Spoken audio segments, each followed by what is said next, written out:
Okay, let's give this a shot. This is the little ATC box that I designed. If I sound like a frog, sorry, it's the pollen. It's kind of got my sinuses weird. So this is the little ATC box. It measures 3 inches wide, 4 inches tall, and 2 inches deep.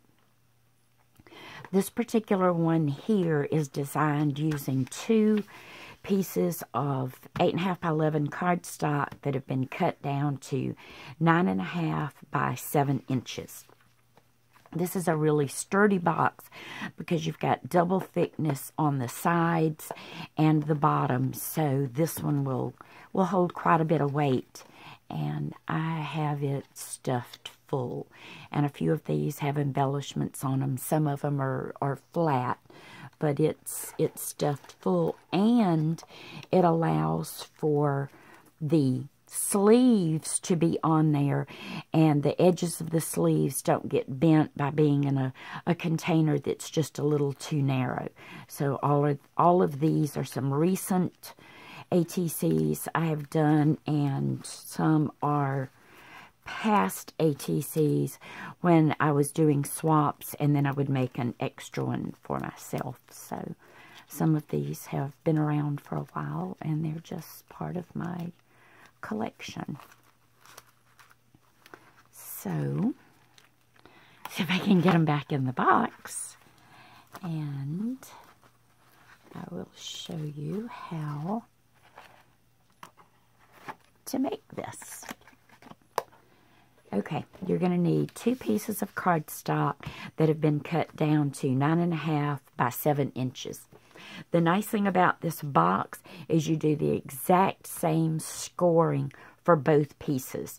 So you don't have to worry about weird measurements for one and then something different from another, or for the, the other side or other half of the box.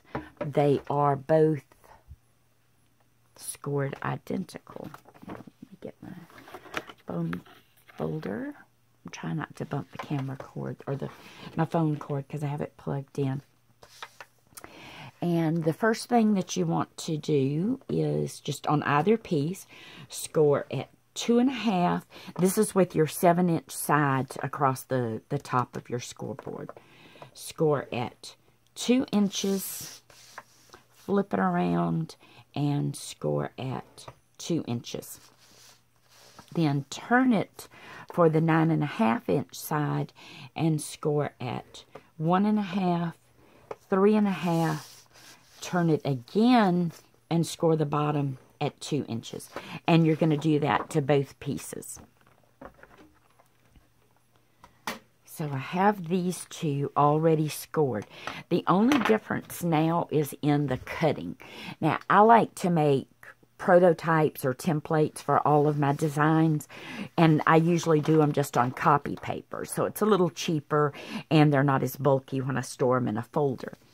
So then the next important thing is marking the sections that have to be removed from each of the box halves, and the X's that are shown here are the pieces that would be removed from that one, and the X's here are the pieces that would be removed from this side, or this half. Now, when I do my boxes, I cut away, and I hope this is going to show up, all these scored lines from the back side. I've always called them humped lines. That's just what years ago when I taught paper crafting and first began designing, so that my students would understand what I was talking about, we just referred to this as the humped line. And that's the part that you want to make sure you cut away when you're removing the sections that need to be removed. So because I know this center section, all of this has to be removed, then I'm going, and you can do this on put it back in your trimmer, whatever means you use for trimming your designs. Once you begin creating them, that's how I did it when I first started designing boxes. I didn't even have well, I had a paper trimmer to cut the size, but I used this ruler right here because it was my first ruler I've bought, and it was gridded, and an X-Acto knife, and I did everything just on a cutting mat. So that was how I first began when I did these, and that was in probably the late 90s. So I know those two pieces have to go, so we just cut those off. Then this centerpiece we want to go, but these two humped lines from my two pieces that have to stay have to be removed. So I'm going to cut straight down those. Then when I fold these two sections back, every bit of this is what I cut off, but I cut it from the back side so that I can be sure that I'm staying in line with that scored humped line and removing it. So there's the top part of my pattern with all the pieces removed. Now all I have to do on the bottom is just go in and remove those humped lines. So I cut up one side, cut up the other side.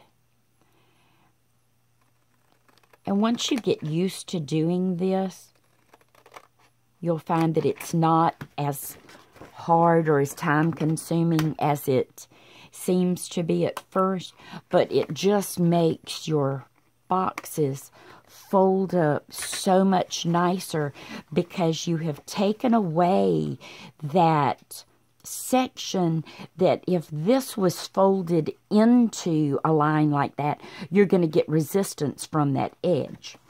So there's that one.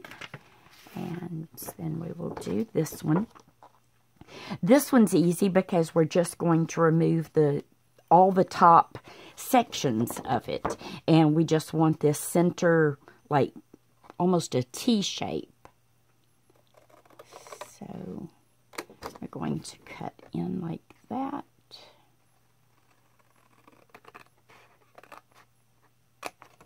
Cut up.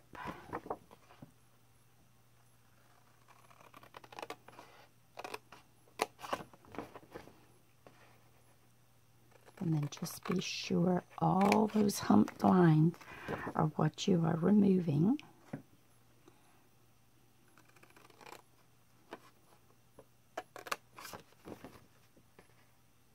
I like doing boxes with two-piece designs. I feel like, especially for the larger boxes, you have a little more control. And since I just designed these kind of on the fly,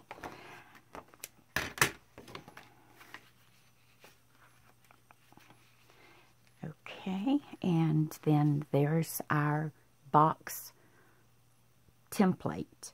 Now, the next thing is knowing which part of the box does what.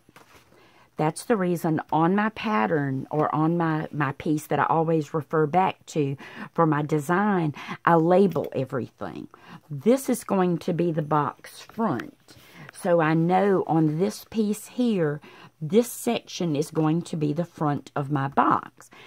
But what you have to remember is this is your box top, and this flap is going to fold around just like this. This is the box top. This is the front flap. So especially once you start cutting your designer paper or whatever you're going to do to decorate it, you want to make sure that this runs into whatever you're going to put here. If you mess up and you do this or work on it upside down, then that would be upside down to the rest of your design. So when I label all of my sections, I literally label them in the direction that I know they have to be once I'm working on it. So this is my box front here. These are the outside. That means the part that's going to show on the sides. Because when this box goes together, these become the inside walls, and these become the outside. So the only part you're going to see is the outside section here. So that's the reason I put outside. My bottom front, same thing. It is going to be the section that, let's see, let me get some of these just folded up so I can make it kind of go together. That is going to be the section that folds around so that all of your joining lines are going to be on the back of the box. So you're not going to see any of that from the front. And it just creates for a smoother look to your overall design once you get it decorated. Then of course, these are going to fold over like this. And you don't have to leave those there. You can remove those. I just like them. I think it adds to the sturdiness of the box. Then that's the box top. And then, of course, that's the front flap. Then if you want the rounded corners, or you could take some sort of decorative punch or run it through a die if you wanted to do something more decorative, I just simply do the rounded corners on it and be done with it. So that's just kind of the look I've started doing to most of my boxes. So when you do your labeling so that you can go back and make more of these, you want to, on your pattern piece or your template piece, write what all the sections are. That's the reason that when I label the top and the front flap, I know that writing being upside down from what the pattern is, that reminds me that when this box is looked at from the top or the front, I want to make sure that my pattern is going to flow right into the top, the front flap, and then the box front. Then when you're deciding on your decorative elements, if you want to give yourself, there's my little piece I cut off. There it is. If you want to give yourself that idea of where that flap is going to come to, it is going to take up about that much space. So usually what I do is I take the piece that I cut off from here, the flap amount, I lay it, and then I do a little dashed line, and then I know that's my flap that's going to cover up the front. So if I wanted to do some sort of decorative element and just have the flap as an accent piece, then I know what I have left of my section that I will layer over the base of the box to go there, and it just reminds me of all of those different things. I don't have to put cardstock or pattern paper over the inside, only on the outside. Then if you want to go back and write in all of those measurements, you can. I just know them by heart because I know what size. Like this is a 3x4 piece. And I know if I'm going to cut a layering element for that, I'm going to cut it at 2 7/8 by 3 7/8. If I want an 1/8 of an inch different split on either side to be about a 1/16 of an inch. Now, if I wanted a 1/4 of an inch to split, then I would do it at 2 3/4 by 3 3/4. And you would just have a little more of the white or whatever color your base box was showing. And that's just personal preference or based on how much cardstock or pattern paper you have that you're wanting to use to cover your box. And you don't have to cover all. You can do just the front. You could do the front, the top, the back, and the bottom. Leave the sides plain. There's so many different options for what you do to it. But that is how to make this particular size box and what it takes to do it. And once you've got your, and usually when I do these, I go on and cut out like 3 or 4, depending on what I'm doing. I just designed this particular size, so I haven't made up a bunch of them yet, but I have some more that I'm going to work on. And then I can go back and show them if y'all want to see them. But that's what you would do to make your pattern template and your base. So, and that's for a 2-inch wide box, or the depth being 2 inches here. The height is 4, the width is 3 always. That way you'll notice that when you look down in there, these ATCs have the sleeves on them. You've got plenty of room for your ATC to not be bound in there. The edges of your little sleeves don't get crinkled up or bent up, which drives me crazy. I like for them to be nice and smooth, and it allows just enough room at the top that by the time everything folds over, your ATCs are secure in that little box. Now, I decided I wanted to make myself a little box for ATC ideas, or progress ATCs. And what I mean by that, that's where I will cut some parts, put them in a little ATC sleeve, and have them, usually I just have them in a drawer on my messy desk area. And those will be ATCs that I will work on, or I know I need to cut more parts for it. These right here were some that I actually had in one of the 9 pocket sleeves, and I just took them out and put them in here just to show you an idea. And this was where I had cut some random die cuts, had some pattern papers, and these will all be used eventually on some sort of ATC. This one, I know I'm going to do a few more of these because I had done one, if I can find it now, the other day. Where did you go?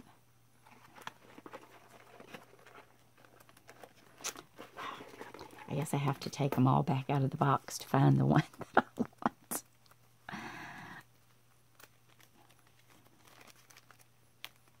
Well, there it is. I had them in order a while ago before I took them out, and I knew where all of them were at.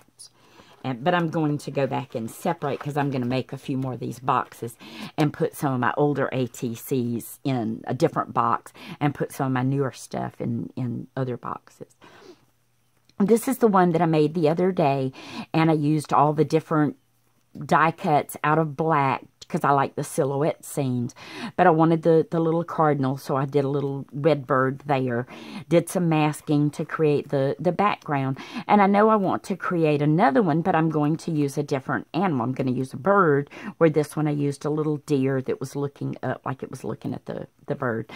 But as I get all of the parts cut, I will add them to this, and then I will just sit down and work on it and make my ATC. So that's what I call a progression kit for working on some of the ATCs that I make and how I do them. So I decided I wanted to make a little smaller box for that, so I made one that is still the 4x3 overall size, but is only 1 inch wide. And this you can make from one sheet of 8.5 by 11 that you cut down 8.5 inches by 7.5 inches. Then when you remove all of the parts, then you're left with your little template for making this particular size box. And it's the very simple scoring. You put it in your scoreboard. On your 8.5 inch side, you're going to score at 3 inches, 4 inches, 7 inches, and 8 inches. Turn it to that 7.5 inch side. You're going to score at 1 inch, 5 inch, and 6 inch. That's it. Cut away those sections, and you are left with your little box that then, and I have one somewhere here. This was one that I'm going to use to put those pieces in, and I've cut all of my layering pieces. That's going to be the back, and that's going to be the front. And I'm not going to put anything on the sides or the bottom of this one or this little top section. When this one goes together, that's all there's going to be to it. And it's just going to hold a few of these where I've got bits and pieces that I've already started in a sleeve to work on, and they'll go in this particular box here. So, And I know that this piece has writing on it, so I knew that I had to cut my rounded shape to fit the top to go there. So let me put this one together just to show you how easy it is. And I just eyeball it because I know I have about 1/8 of an inch around the layering piece left to work with, so anything that's close to 1/8 of an inch is going to work. And then just glue that down. And this is just art glitter glue in one of those little needle tip bottles.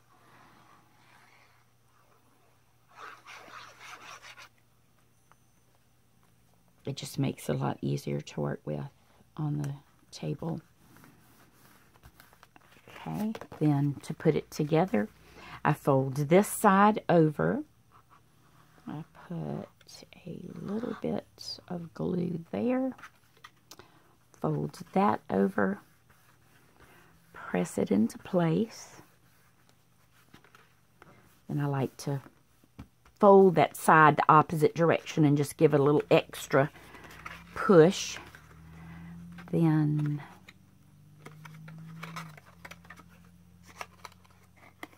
fold all of that in, but I'm actually going to fold this in first so that my bottom is smooth on the inside, and then add some glue there and fold that over.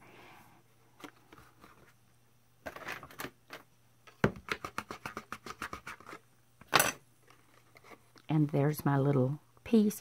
And all I'm going to do here is I'm going to punch a hole, put an eyelet, and I'm actually going to put a tie closure on this one and run ribbon around it, and it will tie close, because odds are it's not going to be sitting up much on my desk. It's probably going to be laying down, and I'm going to use it to hold some ATC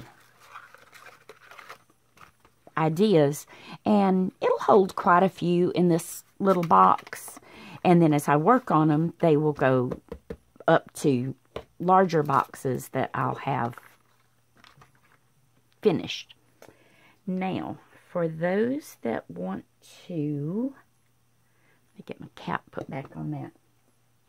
For those that want to use 12 by 12 cardstock to make a very similar box, the only difference is basically the width. You get a little bit more width because this is going to be 2 3/4 inches instead of just 2 inches, but you can make it from one 12 by 12 sheet of cardstock that you trim down to, you've got to have the 12-inch width and 11-inch height. So trim 1 inch off of a 12 by 12 sheet of cardstock, and then you can make the exact same concept box. You're going to put it in your scoreboard, and you're going to score it at 3 inches, 5 3/4 inches, 8 3/4 inches, 11 1/2 inches. Then turn it, score it at 2 3/4 inches, 6 3/4 inches, 9 1/2 inches. Super easy. You're going to cut away this whole section here, this section, these two top sections, and then what you want to do so that you don't have the extra bulk in your little flaps, they're going to fold over on the top. I just trimmed off an extra 1/2 inch from either one of those. Then remember, on the bottom, you want to go back and you want to remove those humped lines so that when you make your template, if you pre-remove all of that or mark them in some sort of way, then you'll always know to go back and do that in your cutting. I did the same thing for the basic measurements. I still, on my top and my front flap, I write the words where they're upside down when you're looking at it like this, so that it reminds me I want these pieces to coincide with the front of my box. This is the back. And then, of course, the bottom front. Once you've got all of your sections done, putting it together is the same way. Put some glue there. That would all be glued together. And there's your box. That the only difference in this one and this one is you just get about 3/4 of an inch more depth in your box for adding a few more ATCs to. I don't have a whole lot of 12 by 12 paper that's good quality cardstock. This is Bazille, and it scores and folds up real well. So that's the reason I make a lot of things using 8.5 by 11, and I use the 110-pound white cardstock because it's good and sturdy, and it's cheaper because I buy it at Sam's Club, and it's like 250 or 300 sheets, whatever the pack is. It's like $8 and change. So I can make lots and lots of boxes and make them white. And if I want to add the distress ink to the edges to tone down the white, I do that a lot. This particular box here, I knew the pattern paper had a lot of white in it, so I just left it the white. So that's just how easy some of the different boxes are to do, using the same basic concept of scoring and putting them together. So I'm going to get some other things prepped, and I will do another little video to show that. I hope that made sense, and I hope that helped y'all some. Thanks. Bye.